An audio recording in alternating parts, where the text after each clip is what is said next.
Okay, Anna Maria, Brian, and McKay. I guess for the average person, they say, I don't really see chemicals. I don't see it in my water. I don't see it in my food. I don't really see it in my furniture or carpet. It's probably not that big a deal. It's probably not that big a deal. So why is this something that you guys think is a big enough deal that you write books about it, you talk about it? Like, what do you know that the general public doesn't seem to be aware of, or doesn't just seem to be as concerned? In other words, if we talk about high fructose corn syrup, a lot of people say, hey, I'm concerned about that. But when it comes to chemicals, while there are some people that are very concerned, there's a lot of people that'll make a face like, what do you mean, what's the problem? So what is the big problem? What concerns you that you wrote books and lecture on this? Well, I'll take a crack at that. I teach a lot of university students, and I can give you some field experience from what educated people don't know about this subject. So if you ask most people, including college students, what they think of when they think of pollution, they still, even at the age of 20, will say something like trash, and they'll equate environmentalism with recycling, and that's about as deep as their thinking on the subject goes. The problem with this is that these pollutants we're talking about are essentially invisible to most people. Invisible actually physically, and also invisible in terms of any kind of media awareness of it. Standard journalism is not particularly aware of this. So there's that thing you have to overcome. There's also the problem that even if you talk to people about this, they won't be able to draw the connection, because it's very difficult to say, maybe impossible to say, that one chemical causes one disease. So if you end up with a cancer of some sort, you're never going to be able to prove that it was that bisphenol A that caused it, or it was the flame retardants that caused it when you slept on some bad mattress 30 years ago, or it was the pesticides that your neighbor sprays. There's no way to equate one thing with one disease, which is why this problem is so difficult to deal with in the court system, because it's impossible to prove that one thing causes one disease. So this stuff is physically invisible. It's kind of, in terms of like the media optics, it's invisible because the media doesn't cover it. And in terms of being able to equate one thing with another, either in your own mind or if you ever do get sick in a court of law, it's virtually impossible. And of course, the companies that make these chemicals know that. They are essentially impregnable for lawsuits, because they'll just say, how can you possibly prove that this product of ours caused you a problem? Cigarettes were one of the very few things where you could draw a direct link, and that's why after 30 years of every kind of legal movement, they finally had some success with that. But virtually every other product you can think of is virtually impossible to connect to a particular disease, which makes it a very hard problem to connect. When you start with a raw material like petroleum, based material to make clothes, for example, you add about 8,000 different chemicals to make a finished product. And this is going to go out in our wastewater, and really half of all the pollutions we have in water is wastewater from these factories. And we see at the Institute, a lot of people come and have heavy metal contamination, and anything from cancer, asthma, you name it, can be an end result of these heavy metals. So like you say, a lot of these things, we have no clue what is brought into our water, what we breathe in this air, because everything circulates, and eventually it gets into our bodies. And of course, it's very dear to us about clothes, so we'll talk more about that. Well, Rachel Carlson spoke about this, I think, in 1961. And, it's a silent killer. And it's much worse today. Just some numbers we'll run by. Back then, we had 4 billion people. Today, we have over 7 billion people. So we're using double the amount of chemistry. Every single year, 2,000 brand new chemicals are created that did not exist last year. So somebody somewhere in a laboratory being paid by the petrochemical industry is literally inventing something that has no control of any significance placed on it, so it's allowed to be poured into the environment. And these are invisible. They're not marked. If you look at Canada, Canada, again, is a canary in the coal mine because it was the very first country back in 2008 that the #1 disease killer became cancer. Even here in the United States, it's still heart disease. This year, next year, it may be edged out by cancer. But why? This was sort of very confusing, perplexing to me. And a Canadian friend of mine looked at me and smiled and said, have you ever heard of mining? Because most of the mining being done are all of the mining in North America pretty much, and most of the mining in the world is being done in countries like that where they have small populations of 32 million, but massive landmass. And that's in the air, it's in the water. Fracking, I mean, we could do a 10-hour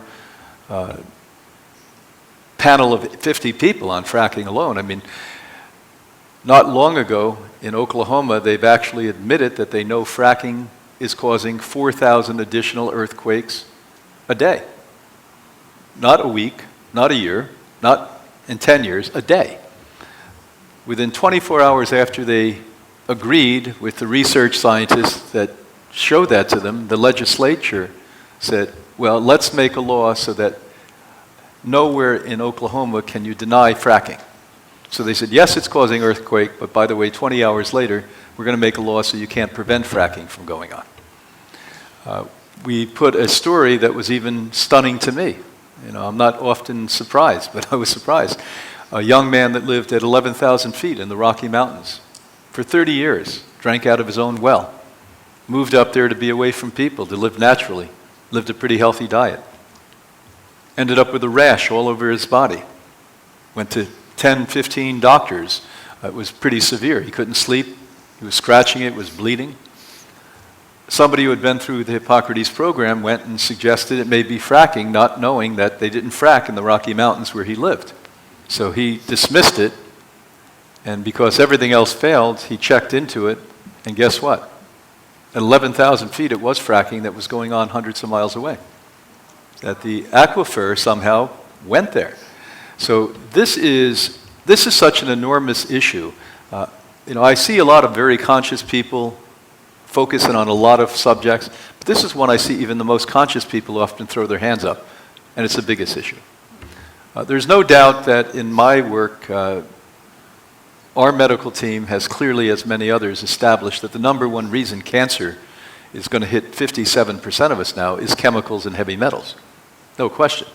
That's definitely the #1 cause. Bad diet doesn't help, but when you put bad diet on top of what's festering inside of the human cell that mutates the cell, it's a chemical or a heavy metal that does that. And mental illness, I think, has in part to do with this. And if you look at areas where you have higher pollutants, factory towns, et cetera, you have much higher amounts of mental illness because it throws out bacteria in the intestinal tract. So we could go on for hours with this, but let's go to the next question. So assume that someone for a moment wants to not look at the big picture. They just want to protect themselves and their families. And unless we're living in the woods, we're getting exposed to certain chemicals.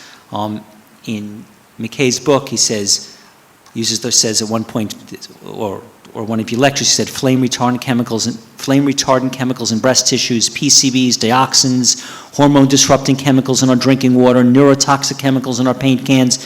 So if they're everywhere, if you were going to make a hierarchy or a priority of what to be the very most concerned with, then the second most, and the third most, so assuming we can't avoid it, that I'm drinking, I have a plastic bottle, there's carpet, maybe there's formaldehyde, dry cleaning. Assume there's chemicals everywhere.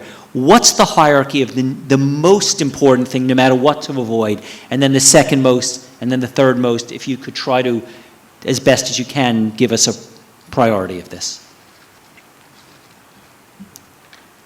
I just talked a lot, so we'll let you start. Well, I'm going to do what every politician does, which is not answer that question, but answer the question that I want to answer. You're not a politician, are you? No, not yet.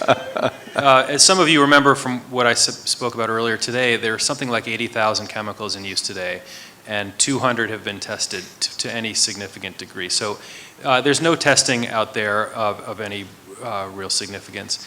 So rather than go product by product by product, or even chemical by chemical, I'm just going to deflect that question and speak about something that I think is maybe more important on kind of a meta level, and that is, as I mentioned earlier today, the lack of information generally. And so when a lot of people want to know what can they do to protect themselves or protect their families, and I actually think the question is bigger than that. The question is bigger than how do you protect yourself or your family. The question is, how do you spread this thing with toxic chemicals is like the thing with climate change. Like, you can be very proud of yourself for driving a Prius, and it's not going to do a damn thing for the real problem. And you can live in a bubble, and you can live in the Rocky Mountains. You can be an Inuit hunter in the Arctic. You can live, I mean, scientists have found synthetic petrochemicals on the top of Aconcagua, which is the highest mountain in South America, 22,000 feet high. There's no industry up there. So there is no running away from this, which is another way of saying there is no way to fool yourself that you can protect yourself. Now, you can either despair about that, or you can actually do what is really important, which is to talk about it and educate people beyond, in other words, spreading your community, spreading your circles till they get bigger and bigger and bigger. And let me give you an example. So I teach at a university in the state of Delaware, which is the home to a lot of very large chemical companies, primarily DuPont. DuPont has its name on many of the buildings on campus. Our campus is a beautifully immaculate landscaped campus. Until very recently, they were using 2,4-D, a well-known herbicide, on our campus. And the campus likes to call itself very green, and in many ways it is, but there are many blind spots to even institutions that consider themselves sustainable. So the use of herbicides on an otherwise green campus seems like there's cognitive dissonance there, right? So you can call yourself green because you recycle, but then you use herbicides. You can call yourself green, but you're still getting most of your food from institutional food deliverers.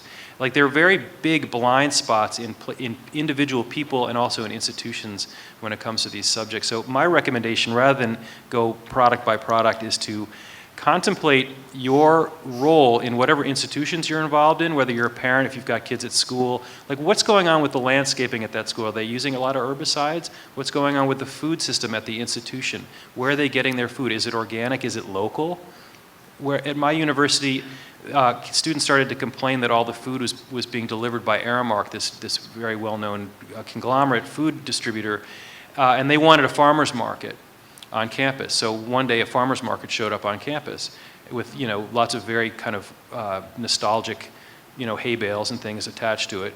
And it turned out that the contract with Aramark dictated that even a farmer's market had to be provided with food delivered by Aramark.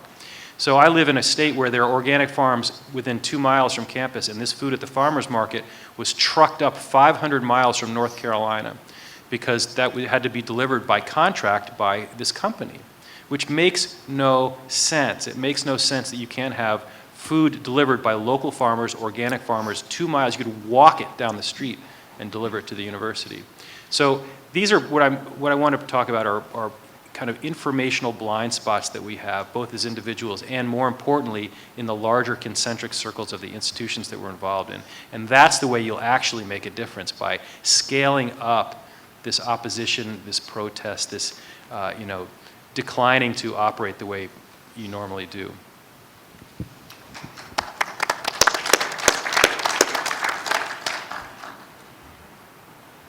So education, of course, is number one, and that's what the Institute is all about, the Hippocrates Health Institute, because we're so bombarded with so much negative information that it's really hard to find out, what is true, because there's very few truth tellers in media, and you know, to even bring a child up in your family, to bring them up as a organic, plant-based family should be the first thing that you can do, because more than anything of the world's pollution comes from rearing animals, all the factories of animals that we have. So to me, that should be the first thing.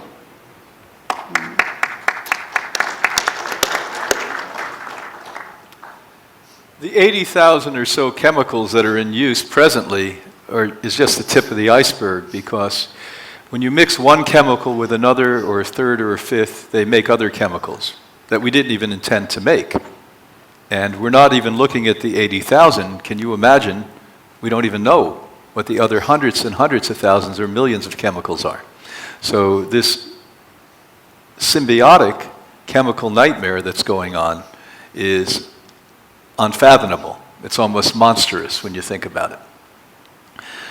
So let's go through my list. The things that in fact touch you the closest should be what you should avoid and eliminate first. One of the most brilliant books written on this subject was by the top toxicologist in the world from University of Chicago, Dr. Epstein, and it's called Toxic Beauty.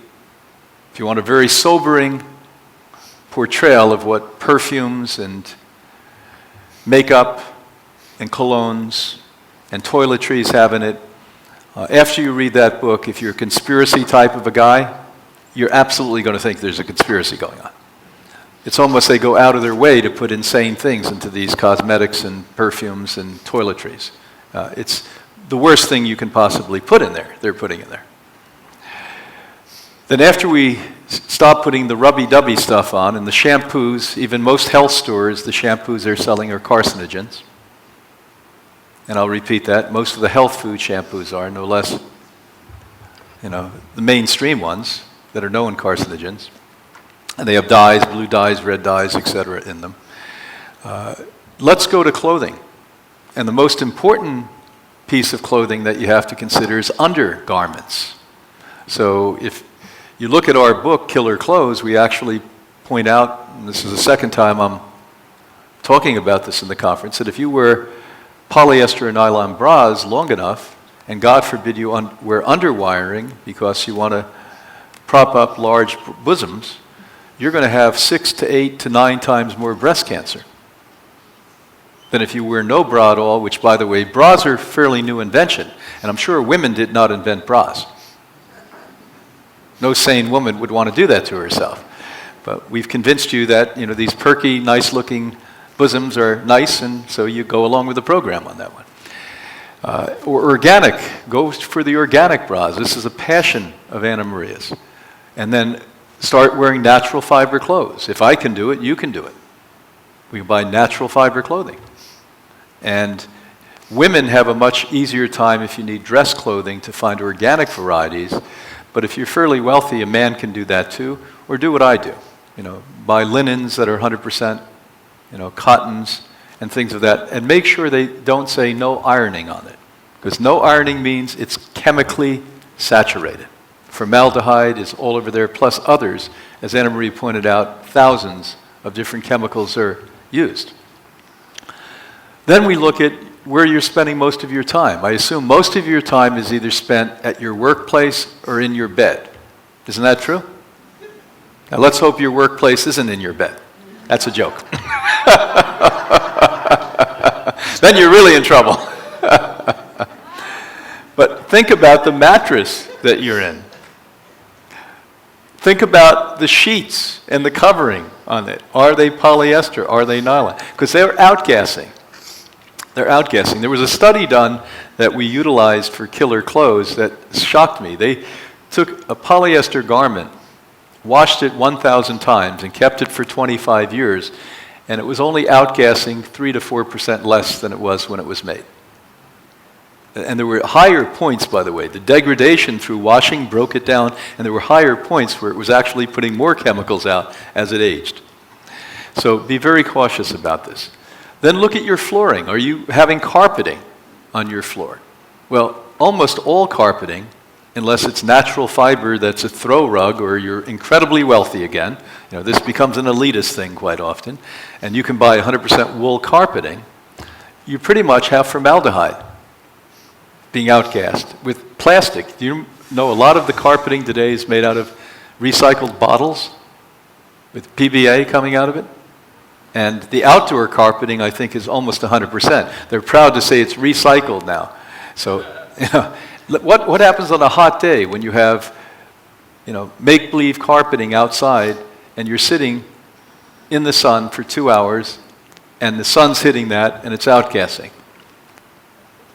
What you just alluded to, in my book, Killer Fish, I was told by the top scientist, there's pharmaceutical drugs every place on the planet Earth. We haven't even discussed that. In our magazine 3 years ago, I reported right here from Florida, the west coast of Florida, that small whales and large sharks were beaching themselves. So everyone thought, must be sonar from the Navy. And when they did autopsies on the sharks, they found Prozac. At such a high level, the sharks became goofy and grounded themselves. They thought they were heading into the ocean. They were actually heading on land and committed suicide because they were on Prozac. That doesn't break down for thousands and thousands of years, seemingly. So, you know, this is a big subject we're talking about. How about the paint you put on? Do you realize that at your largest hardware stores now, they have no fume paints that put very little chemistry out? It's not perfect, it's still chemistry, but when I was growing up, they had lead in the paint. So our little brain cells were dying everywhere we were. Every bit of paint had lead in it. When you look at Roundup, Roundup is one of the most evil chemicals out there in our planet today. And pesticides. Look in France, where they are a little bit more together than we happen to be here in the United States, that they don't depend upon the government to do everything. Here, if we find out that the bees are dying, we go and petition and march in Washington. But the French farmers, who, by the way, they make their living by having bees that pollinate crops, and without the bees, there's no crops, they got money together, did research, and discovered it was a particular pesticide that came out of Germany. They went to their parliament in France and said, we'll give you 3 days to pass a bill to outlaw that pesticide. And they didn't do it. So they came back a month later with hundreds of tractors paralyzed downtown Paris and said, now we're going to give you 3 hours. Either the law is passed or we're going to call every other farmer and they're going to drive in and we're going to paralyze the other major cities in France. So what you've just said I completely concur with. This isn't about the 60s yelling and screaming. This is about proactive participation. And money is what it's about. Why the evil empire is winning is because they like money. The way you stop the evil empire, you cut off the money. You stop taking food that's not organic and even better, local.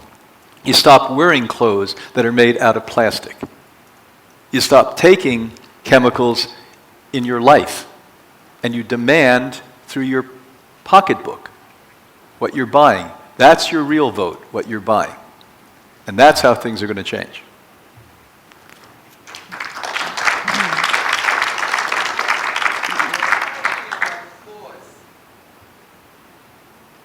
Pardon? What is healthy on our floors? The best, if you live in a place like Florida where it's warm, is tiles. And the more natural the tile, the better. And of course, up north it would be wood, but be very cautious. We're not talking about laminate, we're talking about real wood. And there's wood that you can buy that's not treated.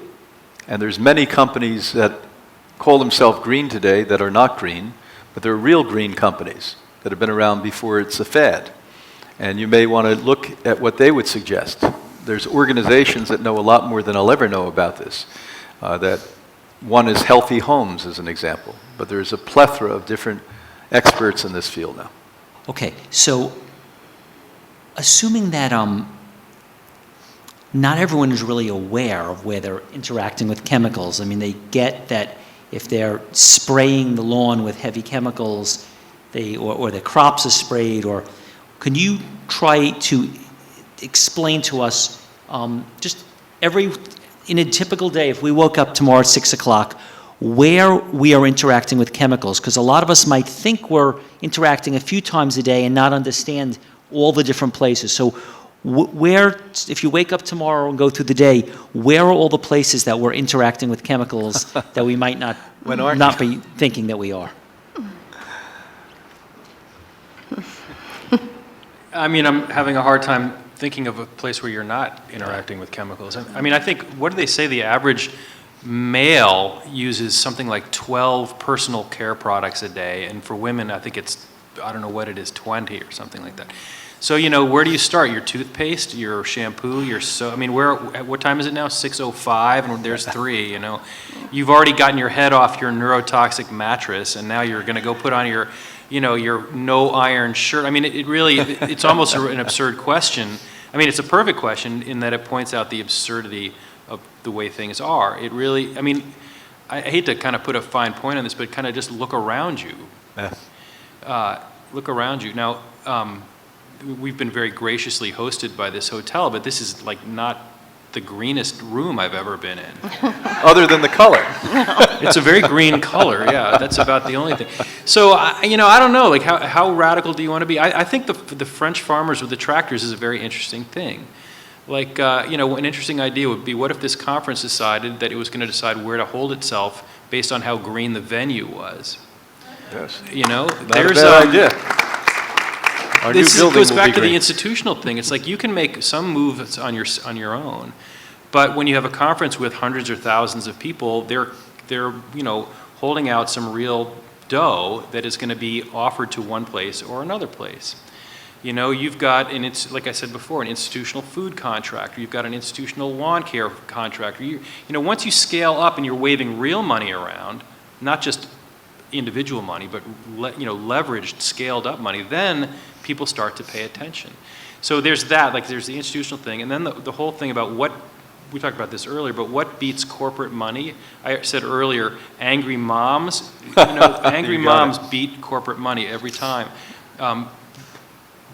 But you know, you don't have to be a civil rights historian to know that every successful civil rights movement of any kind always starts at the grassroots. Like the point of, you know, toppling power structures, it has to happen from the bottom, because the groups or the people at the top are at the top for a reason, and they want to stay there, and they're not going to, you know, they're not going to topple themselves. So no matter what movement you're talking about, it always moves from the ground up.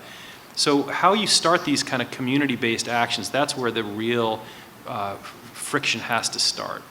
So, you know, again, you have to scale things up. It's very difficult to do it on your own. And honestly, a lot of this stuff is so depressing that you can take some strength from mobilizing. And, you know, I don't know what our tractors are, but we got to find our tractors. Like, you know, it's incredible to me that we have bee colony collapse at the scale we do in this country, and no one has said a thing. Or that we have, you know, you name the scaled up problem, there's been no scaled up response. And it's a very interesting thing for a country that thinks of itself as, you know, a bastion of free speech and democracy and all this, that we have had no popular uprising about anything when it comes to these issues. So there's really quite a lot to talk about.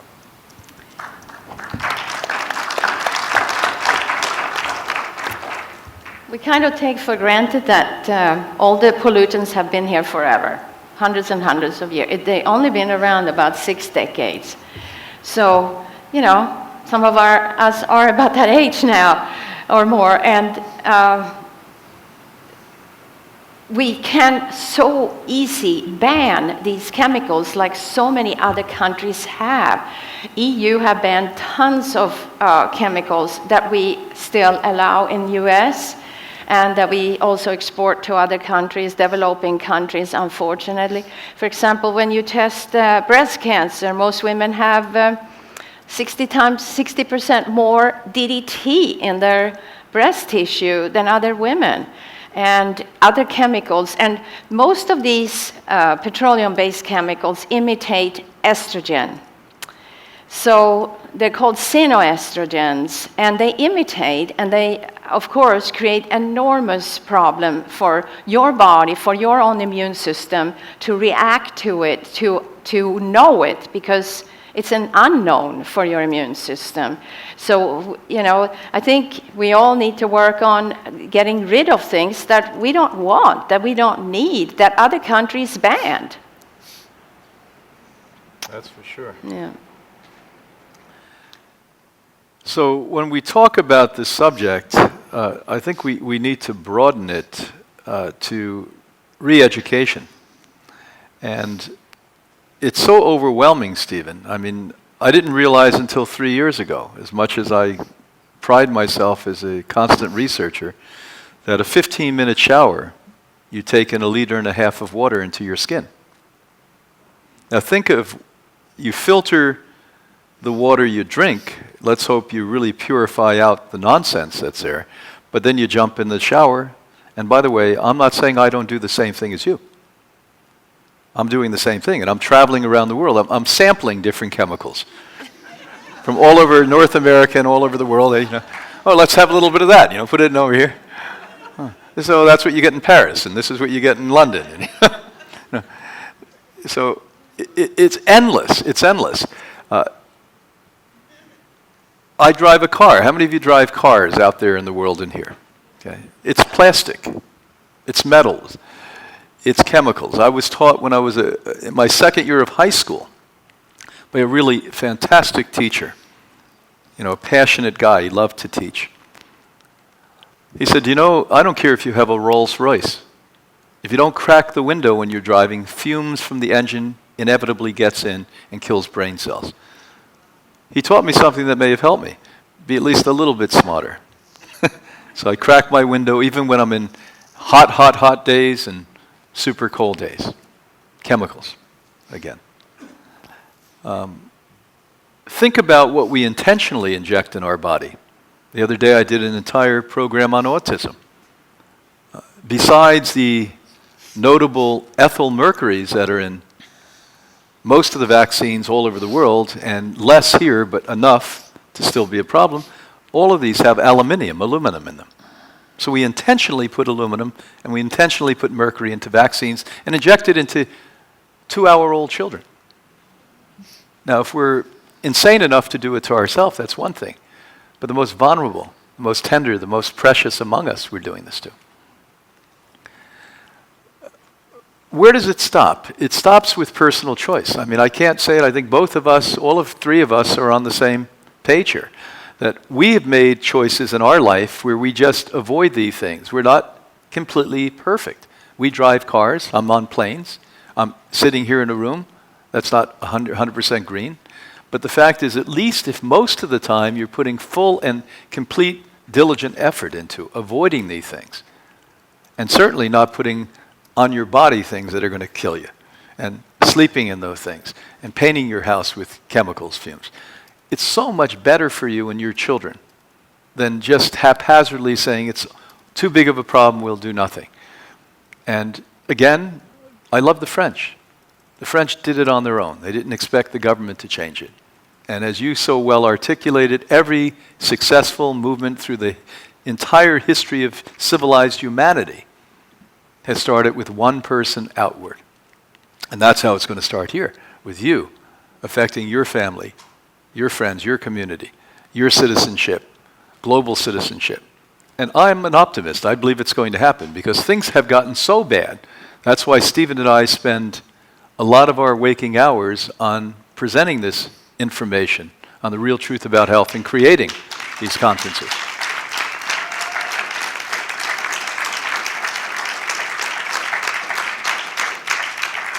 But it's not good enough to clap. You've got to be as passionate about this as we are. We challenge you to be more passionate than we are. We challenge you to get your children to be more passionate than you are. And we challenge you to live your beliefs. Walk the talk. If you don't walk the talk, don't complain. Let me read you some random article headlines and see if you want to comment on any of them. Roundup, pesticides, your kids and autism. Scientists warn of chemicals in pizza boxes, carpet, cars, USA Today. BPA warning labels to be required in California. How a chemical ban 40 years ago is still threatening heart health. Arsenic in food could threaten our health, but it's not being regulated. Green personal care products made by multinational corporations still emit toxic chemicals. Women put an average of 168 chemicals on bodies each day. Repeat that one, Stephen. Women put an average of 168 chemicals on bodies each day. Household bleach tied to respiratory illness in children. Pesticides in fruits and vegetables linked to poor sperm quality. Eating pesticide-laden fruit found to cause infertility. Hormone-disrupting chemical bans in EU found in top 50 US snacks. Pesticides on vegetables and fruit linked to lower sperm count. Harmful effects of BPA may be multi-generational. Endocrine-disrupting chemicals can adversely affect reproduction of future generations of fish. How a pesticide loophole increased cancer risk at a California school. Pesticide residue on food could affect sperm quality, says Harvard study. Widely used herbicide linked to cancer. Cancer alert over chemical found in Roundup weed killer. Is your soap doing damage? Sodium lauryl sulfate irritates skin and damages pores. Xenoestrogens in makeup and consumer products put women at risk of breast cancer, miscarriage, diabetes. 6 toxins that destroy your thyroid. WHO, World Health Organization, world's top pesticide probably causes cancer. How phthalates affect your sex life and how to avoid them. Estrogen and breast cancer, the truth exposed. Pesticide formulations up to 1,000 times more toxic than active ingredients tested for safety. Soap ingredient linked to liver toxicity and cancer. Toxic fragrances and scents are destroying people's health, how one boy nearly died from. I can go on, there's hundreds of them. So, any you want to comment on just the general, they're all over the place, they're on every topic, they're in everything. Is there, you want to? This is a very cheery subject, isn't it? Well, that is a very depressing list, and it does get longer. I think it's worth thinking about some root causes of this stuff. So again, just like I don't think it's worth spending a lot of time focusing on whether this particular cup is going to cause me a problem. The question would be, when we talked earlier today about lawn, somebody was asking about lawn chemicals, and I said, well, we can talk about lawn chemicals, but we could also talk about your lawn. Like, why is it that you have a lawn? Like, what does the lawn represent to you? Does the lawn represent to you showing off your wealth? Does your lawn represent to you showing off your like OCD thing, like you can keep every single leaf off your lawn? Does your lawn represent to you that you are a horticultural genius and you can find plants from all over the world to plant on your lawn? I mean, in other words, like the decisions that you make are based on things like your sense of aesthetics, your sense of how much peer pressure you feel to perform in a certain way out there in the world, whether it's how you dress or how you mow your lawn or what you spray on your lawn, that sort of thing, what kind of makeup you use, if you use makeup at all, these kinds of things. These are like, in other words, they're things that lie below the problems in the products. They have to do with your behavior, yourself, the way you view yourself, the way you see your community around you. And to me, like many things that have been talked about this whole week, food and farming are kind of right at the root of it. So if you think about, you know, everyone's got half of his list, things like Roundup and DDT and all these pesticides, all these things have to do with food. And we can obsess about the dangers of these chemicals, but a deeper question is like, do you have any idea where your food comes from and how it is made? And the answer for most people in the United States is they don't have any idea. All they know is they show up at a window and someone hands them this thing and they put it in their mouth and there it goes. You know, a big percentage of American meals are eaten in a car. So how do you get away from agricultural chemicals? Well, one thing you do is you get to know where your food comes from. It might even mean like getting to know personally your farmer. And that used to be a lot easier than it is now, but it's still actually quite possible in most places to actually walk or drive or bike your way down to a farm, get yourself a community-supported ag share, and support your local farmer. Find out, talk to them, look at them face-to-face, and see what's going on. Give them your money. Give them your money. So your farm, wouldn't it be great if the farmer in your community was the richest guy in town? Right? Because that would mean that your food was not coming from 1,500 miles away. And it would mean you could go out there on a Saturday afternoon and watch and make sure they're not spraying anything. Because right now you can't do that. You can't make sure anybody's not spraying anything because you can't see them. In other words, like these abstractions that we've built into their system have allowed themselves to be filled with a lot of things that we don't like. But we don't know what to do about it because we're so abstracted. So the more kind of concrete relationships you can have with things that are actually going into your life, especially something like food, it's actually easier to do than you think and more fun. It's actually more fun to eat something that was grown by that guy, or of course to grow it yourself, than it is to get something that's shrink wrapped and trucked 1,500 miles to your plate. So I'm just suggesting structural things. This is like, you know, look at your own head, look at your own community, try to figure out ways to break down those gaps between you and these essential parts of your life. And then you won't obsess about the plastic because there won't be any plastic. Right? That's what I would say.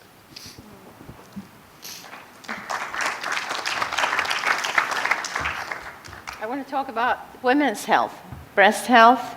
And, when we put material on our body, like a bra, that's nylon and polyester, you have to realize all those chemicals are taken into you very fast. Anything you put on your skin, like the cosmetics and the clothes you wear, if it's not natural fiber, bypasses the liver and goes right into your system very fast. So we have lymph that needs to be moved. And, when you exercise, you feel it, you move it. When you're eating and you're drinking well, when you're eating fresh foods, you move the lymph so incredibly well. And when you have a tight bra of nylon polyester, you can't breathe through that. So you create enormous amount of heat and moisture. And that's how cancer can grow. So you're taking these chemicals in, like Brian said, you can wash that bra forever. It's not going to go away. And so it's not like the first time you bring it home, you wash it, and it's gone. No, it's there forever. So, you need to look after yourself. And so remember, when you wear tight bras, you restrict that lymph flow.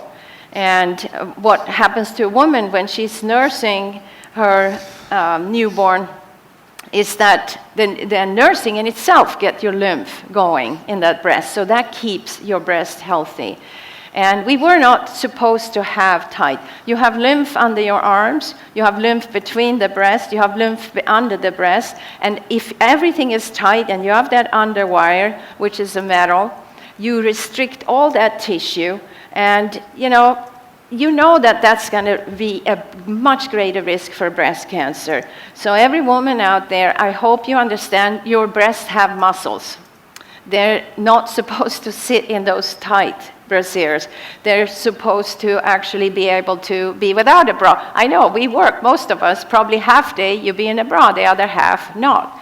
And they found that British Lancet came out, and they found that women that only wore bras half the day had so much less chance of breast cancer. So the clothes we wear is a big deal. We have a study in our Killer Clothes book where kids were sleeping in their formaldehyde pajamas, which is nearly hard to find any pajamas without formaldehyde, fire retardant. And the next morning, their urine was tested, and the formaldehyde was in their urine the next day. So it's real, it's real. So we can definitely start with our own family, with the clothes we wear. Get organic cotton, get wool, get linen, get hemp. That's very popular now. So there's so many different alternatives to start with. But realize that you take that into your tissues, to your cells. I'm going to broaden the conversation a little bit, and at the same point, give some practical advice, because this is such a giant subject, you could get lost in it. So I think what we're all attempting to do is give you the most important guidance on what to effectively curve immediately, that you have control over. Just the other day, I learned here at the conference that they've been putting fire retardant in your cell phones, in your laptop computers. So in the last panel, I should have added that, I was about to, but we got onto a different subject, that maybe that's part of the reason asthma is coming now too. Not the total, but part of the reason. And so when you turn those laptop computers on and they get hotter, your cell phone that you have stuck next to your head all day long, and it's outgassing, you're also getting electromagnetic field pollution. We haven't even discussed. That's a whole subject we should, speak about for 5 days on its own. Routers in your house, we see new diseases and problems occurring at a very high level that didn't exist before the electronic age came in. Both Yale University here in this country as well as Exeter University in England, I spoke in Exeter last year around this time, show that when men put cell phones into their pocket, within a matter of 30 seconds, 40% of their sperm count goes down. Now, I'll repeat this so you get what I just said to you. 30 seconds, not 30 minutes, not 3 hours, 30 seconds. 40% of the sperm count is gone. So no wonder 1/3 of our young married couples around the world now are having a hard time having babies. We're working with these people. And then we have in vitro fertilization that what do? We put more chemicals and hormones into their body, and many of these poor kids don't have babies, but they get sick from it. And so this is a giant issue. I think education and knowledge, we're all so busy. Many of you are working 60, 70 hours a week. You're trying to feed your family, trying to squeeze out a little bit of free time and socialize. And you say, well, when am I going to learn this? But there's no more important issue today than to be knowledgeable, because the other side has educated you and corrupted you and brainwashed you. Even the health food industry, in part. You had a gentleman who's sponsoring this. I'm proud that he's sponsoring this panel. Most health foods are in plastics that put out chemicals. So what we spoke about earlier, it's better to go to the farmer's market without the package. Go to the bulk bin and use not recycled, but use bags that you can bring back and back again over the years so that you're not part of the problem, adding the plastic all over the world. Other things that you can do is make sure that every drop of water that comes into your house and into your mouth is at least filtered for the showering. And it better be distilled, because most others, even thousands and thousands of dollar units, unless you're incredibly well off and can spend $40,000, $50,000, they don't take out the plastics and the pharmaceutical drugs. So distillers do, that we know. And all of the naysayers about distilled water robbing the bones, well, I've been drinking distilled water, thank God, by mistake for 40-some years. My bones are strong. They're not, nourishment. Water doesn't give me the nourishment, nor does it give me minerals. Water, the minerals that are in water don't really feed minerals into my cell. Minerals from food feed your cells. That's an organic mineral. So that's where you're going to get minerals. Making sure that when you take a holiday, you do it in the most natural setting you can. One of the favorite things I built on Hippocrates campus is a grass hut where we conduct lectures. I bring people out. It's as natural as you could possibly get it. And we sit outside for 2-3 hours with me, sometimes 10 hours. And we lecture, and people breathe. Other than the very hottest months here, we do that. Making sure you exercise outside. And when you're exercising inside, you open the windows. Make sure you crack your window when you're sleeping. 12 months a year, everywhere on the planet Earth. Constantly crack the windows open. Yeah, and she just reminded me of something. Put the routers off or unplug them. Don't have a cell phone anywhere in close proximity to where you're sleeping. Keep it downstairs away from you or wherever the room is not. Make sure that even the wireless phones, even more dangerous than cell phones, by the way. Higher hertz in the wireless phone. Keep that out of or unplug it at least. Now when you're building homes, it costs nothing at that point to put a switch that the lights and the electric and even the sockets in your room go off at night when you're sleeping. It says the following 10 endocrine disruptors are the main ones you should completely avoid. 1, organophosphate pesticides. 2, 17A ethanol estradiol. Number 3, fire retardants, PBDEs. Number 4, phthalates. 5, BPA. 6, perchlorate. Number 7, arsenic. Number 8, perfluorinated chemicals, PFCs. Number 9, mercury. And number 10, dioxin.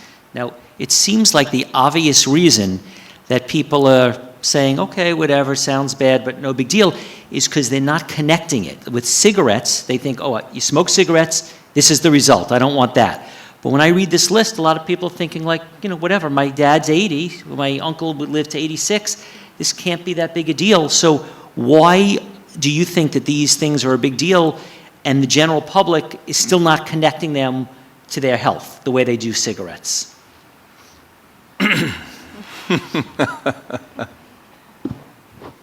Because I think all these chemicals are just preserving us beautifully. We're all like we're like walking, including our brains. We're embalmed. Yes.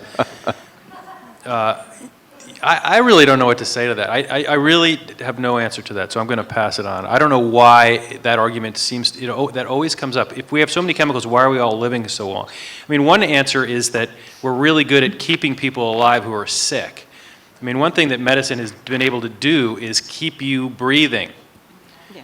So we've got a lot of chemicals and we're all getting sick, but they can keep us alive. And I guess that means our longevity is fine, but our quality of life is maybe not so fine. So I think maybe I'll leave it to the medical experts to answer that more satisfactorily. It takes 3 generations to change a system. So if this person is 80 and they look fine and they're living a long life, their lifestyle and their pollution that they have helped to create and that they've been living through, this is going to take the 3rd generation to pay the price for that. So, we can't go back and say that anymore, that these people lived long and, they lived well and they could smoke and they could eat meat and they could drink coffee and alcohol and, live it up. Well, one generation can live it up and then the 3rd pays. And that's exactly where we are at. And if you work like Brian and I and every day sit with people that are getting younger and younger with every disease, for example, Crohn's and colitis, IBS, gastrointestinal problems. Usually, kids would be in their 20s when they would come to us. Now they're between 11 and 13. So it really dipped down. Cancer used to be, 60, 70, 80. That was kind of the norm that it would hit. And now it hits at 3 years old, 10 years old. So that's the generation that's paying for it. So, it's a false place that we think that because we look at our grandparents that they lived that way and this is how old they got and they were pretty healthy and they might not remember anything, but they lived kind of a healthy life. It's the 3rd generation, and it will take 3 generations to fix this. So whatever we can do now, our great-grandkids will have the benefit of what we can do. Yeah, and I actually challenge dynamically the premise that we live longer today. I challenge that premise. How they came up with that statistic is modern medicine has done a lot of good. And one of the things they did is they developed diagnostic tools where we can see a baby's breached, turned in the wrong direction, or an umbilical cord is wrapped around the neck.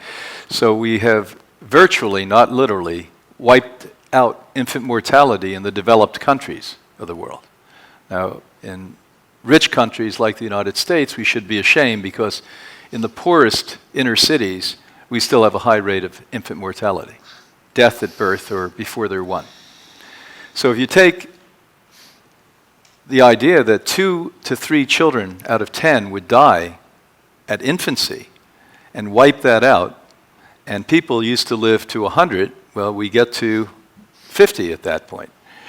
We move it up to 60, we move it up to 70, and they're saying we live to 70-some years old. We take out contagious diseases. Modern medicine has helped us with that. And it's not only modern medicine, it's sterilization, that we're living in a much more sterile condition. Although you do get healthy bacteria, and the sickest people from bacteria and viruses in the world are the Japanese, because they're sterile nuts. You need a little bit of dirt in your life, but at least we don't have the kind of dirt and sewage systems that we had a century or two ago.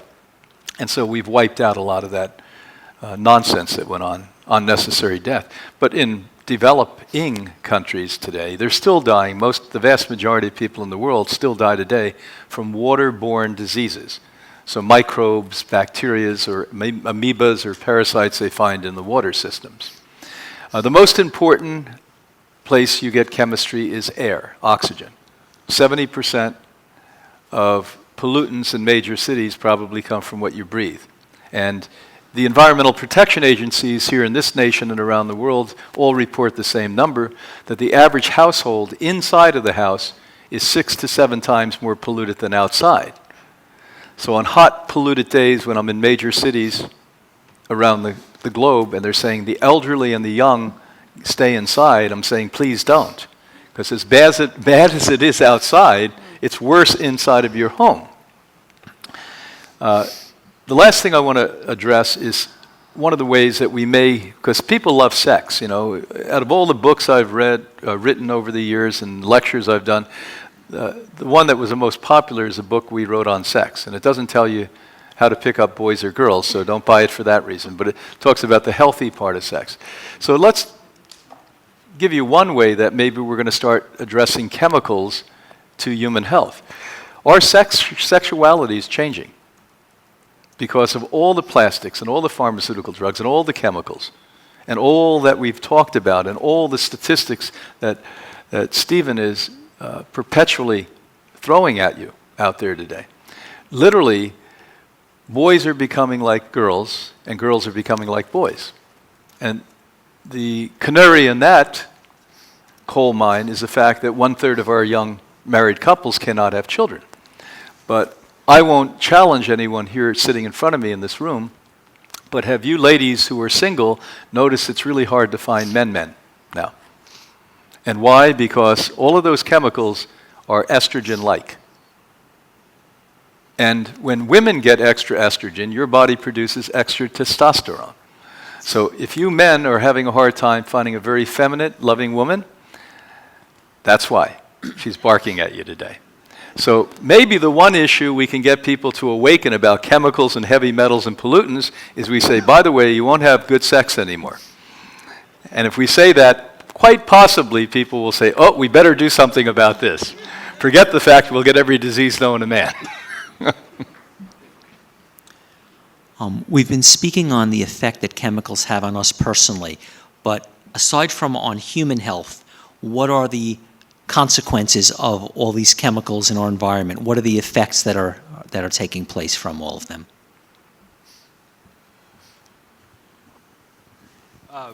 We could spend a lot of time on this question. I'll just give you one example. I was in the Pacific Northwest a couple of summers ago. We were kayaking out with a whole pod of orcas off of the coast of Seattle. And the word was coming out about how these flame retardants, which we have been talking so much about, as many of you probably know, they are fat soluble. So when you have flame retardants in your body, you don't pee them out. They accumulate in your fat cells. So one vector that you get flame retardants is by eating fatty food, because the flame retardants happen to accumulate in fat. So there are doctors, for example, that can go into a supermarket and they'll take the fatty foods like butter and they'll test it to see if there's, prevalent flame retardants there, and they will always find it. Another place they often find it is in fatty fish. So salmon, for example, has a lot of fat in it, and you find a lot of flame retardants in salmon. Well, in this particular part of the Northwest, the only thing that these so-called resident pods of orcas eat are Chinook salmon. That's it. They don't eat people, which is why I was kayaking there, and an orca surfaced. I was in a boat with my then 9-year-old daughter, and an orca surfaced 8 feet from our kayak. 8 feet. This whale was as big as a subway car, and they're bubbled up to the surface right next to us. When we recovered from that moment, I started thinking about this. So an orca doesn't eat people, it doesn't eat seals, it eats one thing, salmon. And an orca eats something like 150 pounds of Chinook salmon every single day. The Chinook salmon have a lot of fat, which means they have a lot of flame retardants, which means as the stuff bioaccumulates up the food chain, orcas, like lots of other whales, are getting flame retardants, which is to say they are getting things like breast cancer. So they have tested whales, orcas, beluga whales up in the St. Lawrence Seaway. Whales are developing breast cancer now. Now, why is that? It's the same reason that other mammals like humans are getting breast cancer, because these fat-soluble carcinogens are circulating the globe. So that's just one of countless examples of the way biomagnification and ecological food webs interact, and this stuff gets in the air, gets in the water, and that means everything is getting it. It's not just us. We make it, but we're not the only things that absorb it. Well, you can see what genetic manipulated foods do to our wildlife. And, elks are just up in Minnesota is just falling dead. And without showing that they were sick for a long time, they're just dying. And there's, when they look at monarch butterflies, because they're often used when you want to check environmental pollutants. And it's horrendous right now how few monarch butterflies we have. And like we talked about bees, I mean, without bees, we won't be here. We won't be here. And we got to start planting flowers and plants that bees will really love. And so we can't go out and change the whole world. As a person, change your lifestyle and start to take care of what you can do. And you can plant these plants that they will be attracted to, the same as monarch butterflies too, because they pollinate the plants. And without monarch butterflies, without bees, we won't be here too long. So, start to take care of yourself, the clothes you wear, what you eat, what you choose, because you really, really have a choice. And, that's all you need to do, because you will be an example. And that's the most important. Do what makes you happy, because what makes you happy, if you're really truthful to yourself, will make the planet healthy. That's right.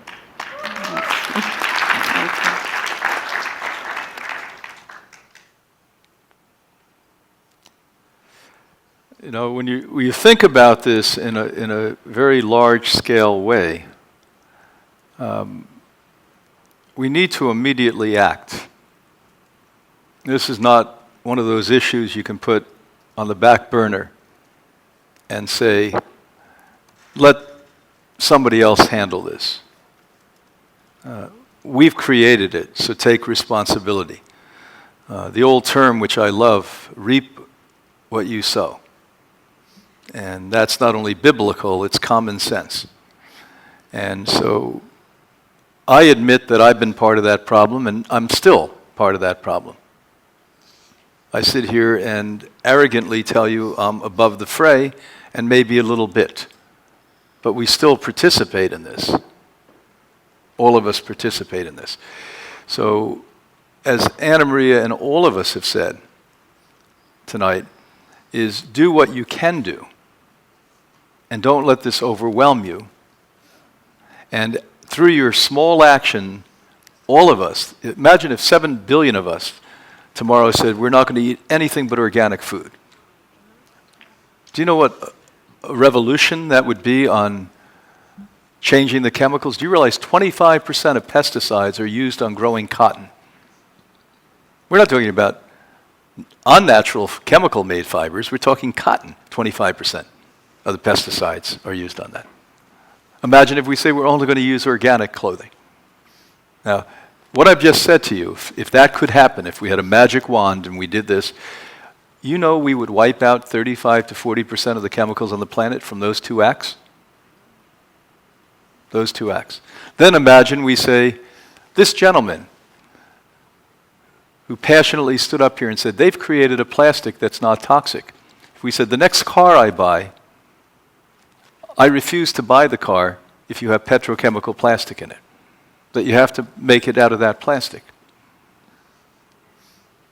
You know, I happen to be one who tries to use vehicles that are socially conscious. But that car that's very socially conscious that I own now, guess what? That has plastic in it. So maybe I'm going to write this. I just thought about that now. I'm going to write it to that car manufacturer, an American car manufacturer, and say, you know, I have a microphone and I have a voice worldwide, and I'm going to start telling people, you have the best technology today, but guess what? If you don't start to put, you know, plant-based plastics into that car, I'm going to also let them know that. And so these are the things that we have to do. You know, it's funny, years ago, you know, we always pride ourselves on being way up green at Hippocrates, and years ago we had been buying stainless steel bottles for years. And somehow, in all of the travels, I travel sometimes 200 days a year, they started to ship in something that looked like stainless steel, and two of our guests came to us and said, this is made out of aluminum. And I had this argument, and I was saying, no, we have stainless steel. So you've got to be diligent with this stuff too. Just because you made a choice 2 years or 10 years ago, keep on top of it, because things go south on you sometimes. And companies change. And one of the problems I see is when these natural companies who have good intent, and I won't name one that I'm quite disappointed in that started as a vegan organization and is very successful today, when it goes on the stock market, and you know, the corporation becomes a person and the entire objective is to make profits, they lose their way sometimes. So just because somebody has a good brand name now doesn't mean it will be 2 years from now. Let's hope it's 20 or 30 years from now that we can trust that brand name. And all of us have room to improve. Me, you, all of us have room to improve. But knowledge and education, knowledge and education, knowledge and education. And today, you cannot trust news. In most parts of the world, news is controlled by the corporate interest, but you can trust many of the documentaries. And so I watch my children, who are everywhere from their late teens to their 30s now, they get a lot of their information from that, and they are pretty acutely knowledgeable about how to cherry pick from the internet. Most of the nonsense you see on the internet is baloney too. But the truth is, they know how to cherry pick what's true and what's not true. McKay, I heard you say that only 280,000 chemicals have been tested for health consequences, and only 5 have ever been removed. If that's the case, that would seem like the industry is, you know, there's no chemical is really regulated at all. If only 5 have ever been removed, what's your thoughts on that? Tell them why they removed DDT. Well, yeah, if there's any doubt about who's won that argument, it's these companies that make the chemicals. 5 have been banned out of 80,000. That's a small number. And DDT was banned because of the courage of Rachel Carson. I mean, Rachel Carson wrote this series of articles in the New Yorker magazine, which became Silent Spring, and that started not just the banning of DDT. It started, I mean, that led almost directly to the first Earth Day, which happened a few years later. It literally led to the creation of the Environmental Protection Agency. Like I mean, that book for the environment was a little bit like Uncle Tom's Cabin was for the Civil War. I mean, that thing caught some kind of public wave of sentiment and created an entire new generation of thinking. And I do wonder, I mean, you see people like Bill McKibben running around talking about climate change, trying to catch that wave. Everyone's trying to catch, there's got to be something, there's got to be a shift, and you sort of think it's coming somewhere, but it hasn't quite happened. I'm not quite sure what it's going to take. But you know, these big shifts happen periodically, and a lot of people are trying, they're pushing on different buttons, and you know, one day something will happen. You know, there are a lot of people working hard on this, and we hope you guys will join the fray.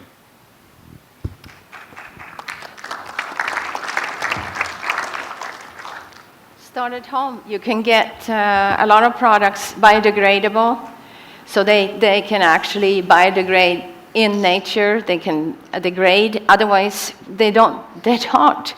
And they stay for hundreds and hundreds of years, maybe like nuclear, for sure, stays for millions of years. The thing is, you can do what you can, and there's a lot of companies that makes biodegradable products, so that everything you use at home, from your dishes to your laundry to cleaning, use only pure biodegradable products. Yeah. Yeah, but, everyone can do this. It used to be cost prohibitive, no more. You can find many of these in grocery stores. When I'm traveling, I don't have the advantage to have, a big market, a natural market sometimes. And I'm always pleasantly surprised to find out many of the products I buy at a natural food store are actually available in grocery stores now, including organic foods, smaller sections. So these things are available and they're cost effective. The internet is also leveling the field on economics. It's making things less expensive, and many of the large companies, they don't have shipping prices now, and I don't know what the future is going to look like, but unless we get over shopaholicism, I don't think we'll have stores like we have. What's going to happen to all these malls and stores we have when my children and their children's generation grow up, where they buy everything on the internet like this? By the way, it won't be this anymore, it'll be talking. And it will actually read the mind in the next generation and give you additional thoughts of something you may not have articulated. That's where we're heading in the next 20 to 25 years, so you know that. And add something to that? Yeah. Sorry. I don't know if this, can you just turn this mic on real quick? You just raised this very frightening specter, which I'd never even contemplated until you just said it. Like the idea that you would be nostalgic about the disappearance of malls is really a terrifying idea. It's like, please shop at Walmart so we can preserve Walmart. Don't just shop. Like the idea that suddenly like a Walmart or a Target or something would be like the thing you look back wistfully on. That's a sign of the times. So I'm sorry. Exactly, it is. It's true. So you've got to look at, we're going through major shifts. I mean, look at the businesses that we couldn't live without. I used to rent movies for recreation. You can't do that anymore, can you? There were actually stores all over the world that you went in and you rented movies. Yeah, I won't name names, but it was first a VHS, and then we had these little discs, and they're gone. Think about all of the different businesses that no longer exist. So we're going through this change, and all of that is better for the environment, by the way. All of these things are going to be much better for the environment, less building, less chemicals. Amazon now, right here in this state, is starting to test drones delivering to you. So we are such instantaneous kook cases on the planet today that you're going to be able to pick up the phone and order something, and it may be delivered to you in an hour or 2 hours, because the large companies are going to have regional distribution centers, and they're going to deliver these things to you. So that's going to take cars off the road. It's going to take a lot of airplanes off the road. Imagine if we all start, and I see this happening, it's already happening. I see in places like Maine and Washington State and Oregon, regional food distribution. Now, not everywhere in the world can you grow food 12 months a year or 7 months a year, but where they can, you're going to see a lot less shipping. I'm still ashamed when I eat a grape this time of the year, because I know it's not coming from this part of the world. It's coming from South America at this time of the year. But the fact of the matter is, a lot of that's going to go away as we start to become more regional in food growing and organic cultivation. The last thing I can say to you is, try to become self-sufficient and reliant on your own life, so that you basically can, in the very near future, inexpensively find a way to generate energy in your house. That's going to be available to us in the next 12 to 24 months, that you're going to be able to buy for a reasonable amount of money a unit that's a battery that has solar panels on top of your house, that you're not only going to generate enough electric for your home, but you're going to be able to sell it back to your local electric factory. These things are really positive moves in the right direction. Okay, the last statement is interesting because it brings up the point of preemption, that governments at the state level have taken away our right to pass laws locally to ban pesticides, herbicides, fungicides, and chemical fertilizers. And I found this out because my wife and I went to the Beyond Pesticides conference, and there was a long list of municipalities that had passed ordinances to ban these substances, but only 7 states allow municipalities to take action, and the state level preempts action in Florida and most other states. So how do we get around that? How do we go to our homeowners association, or here in Osceola County, to our county council and have them take action when they're not allowed to take action because the state has preempted that action? This is actually a brilliant question. Yeah. It's really incredibly relevant, and it's very interesting if you think about political history and political science, because think about the people who typically argue for things like states' rights or getting the feds off your back and all that stuff. Like, it tends to be the right wing. Now, what we have now is local municipality. I was just in Hawaii doing research for a book about GMOs, and in places like Kauai, I'm sure you may have heard about this. In Kauai, they've passed a local ordinance that would require companies to disclose what pesticides they're spraying. And the voters passed this law over the very strenuous objection of these companies. The companies then sued in court and are saying, you don't have the right to limit the use of these pesticides on experimental farms because that is either a state or preferably a federal jurisdiction. Maui went a step further and said, we're just going to ban GMOs. And Monsanto and Dow Chemical put $9 million into a local ordinance, fighting a local bill, $9 million, and lost. The voters on Maui passed this bill.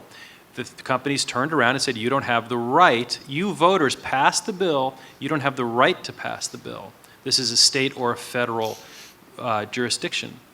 This is happening over and over again. And this, as I mentioned earlier today, this is the way companies like it. They like legislation to happen at the federal level because they can control it at the federal level. These renegade counties and cities and states are a real pain for these companies. They got to run around putting out fires all over the place. So this becomes like a very fundamental, maybe even something like a constitutional issue, which is think about it, in a place like Kauai, you have companies spraying pesticides on a farm right next to a school. And the people in that town say, we would like that not to happen. And they can't say, this can't happen because they don't have the jurisdiction over their own community. So this becomes a very powerful, so what are the forces at work here? This is democracy. This is all the stuff that we think we hold dear that is being very pressured by some of these companies. You know, the way you led into that answer was great, because the powers that be like to throw out words. They've been manipulating the language in this country and around the world. There's a wonderful book you may want to read called Whatever Happened to Kansas. And it shows that they hired word craftsmen back in the 1970s. And so the things that really were dear to Americans' heart are freedom, consciousness, taking care of our fellow citizens, became a bad thing. And they've slowly but surely done the same by manipulating laws and telling you, you don't want anyone to tell you what to do, as they're doing something against you.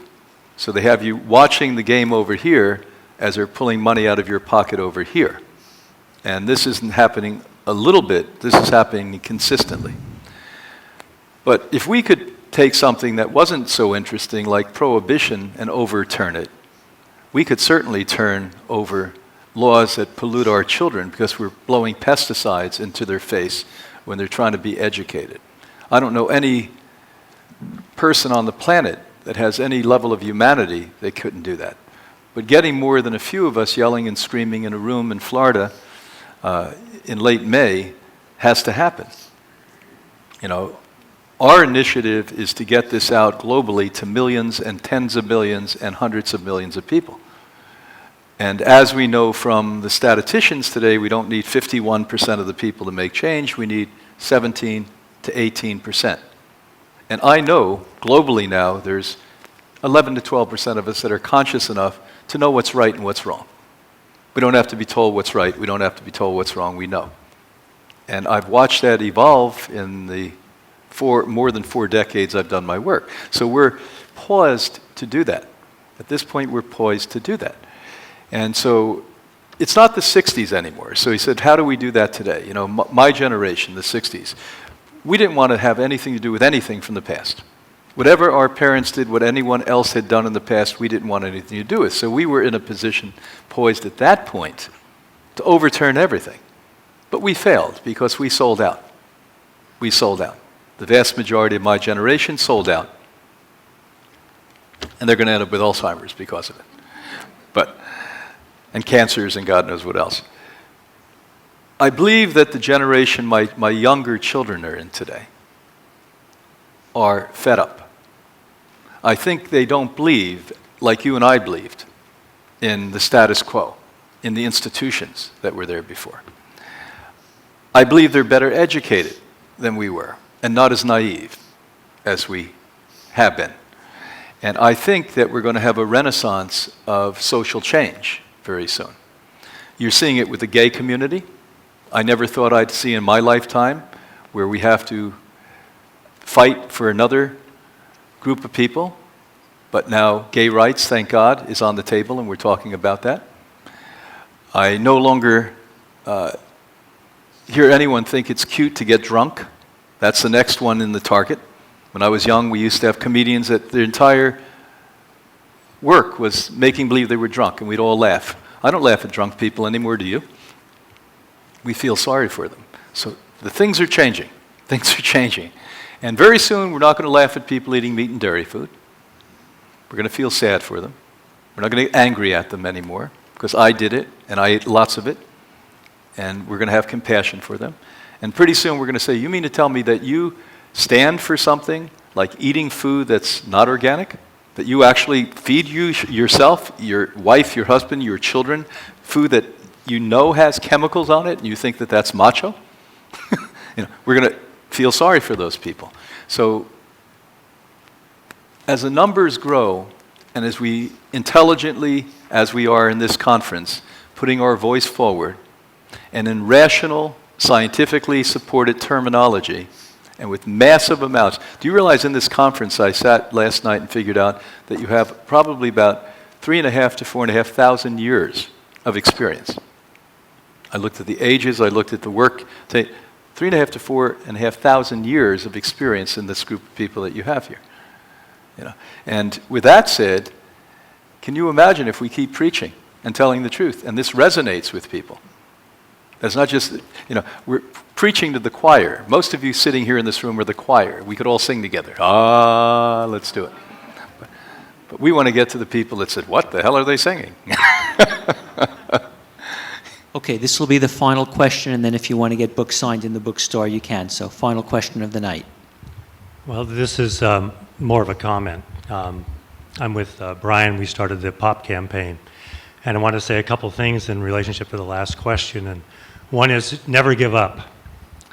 And the second thing is, as Brian, spinning off what Brian said, there are a number of coalitions that you can reach outside your box and pull people together.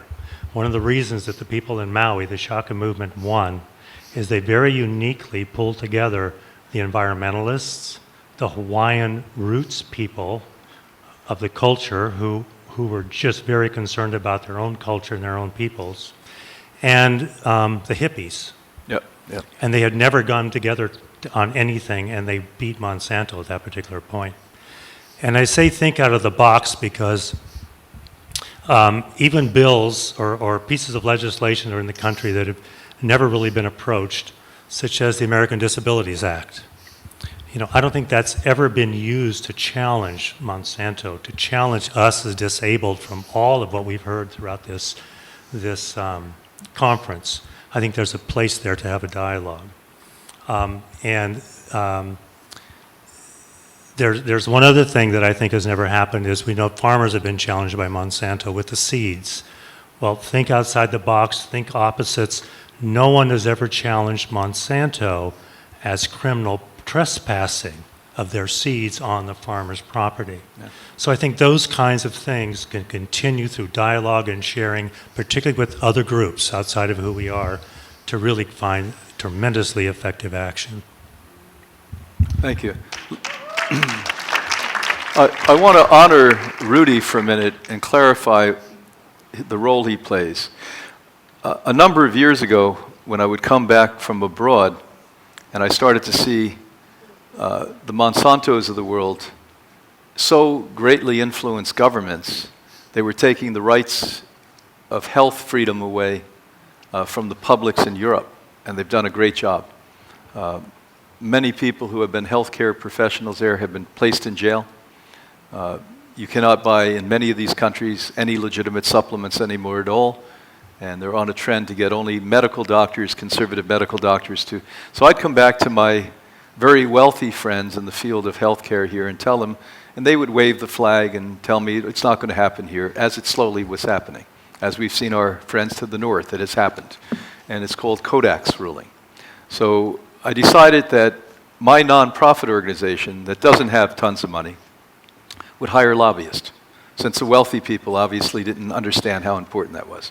So we've had lobbyists for about 5 years, and Rudy, my colleague and friend, who was a lobbyist in California at the state level, joined and runs part of that organization together with us. He does all of the work pretty much, and it's called POP Campaign, P-O-P, if you want to support us and learn about legislation. And we've actually helped you save your rights for organic food in this country already. We've protected your rights for supplementation twice in this country. And people don't realize that the way that you play the game is played at the level they understand it. You know, sometimes yelling and screaming in the street and burning things isn't really going to work. But if you have somebody who's passionate, that's a lobbyist, and knows how to do exactly what the lobbyists know how to do from the evil empire, you can get somewhere. And so we have Moms for POP too, and what you said earlier was spot on. How you make changes is you get moms involved. Who beats big corps? Who beats big interest? Mothers. Nothing is tougher than a mother who loves her child. And so we have Moms for POPs. And our Moms for... Is this on? The Moms for POP, we have a pledge. We were seeking 1 million moms to sign this pledge so that we can join each other across the country and really And have around a the huge world, voice. not just across the country, around the it is. world, yes. We're getting people from signing it across the world, so go to our websites and find that, and we have a table here. Thank you. Thank you, Rudy.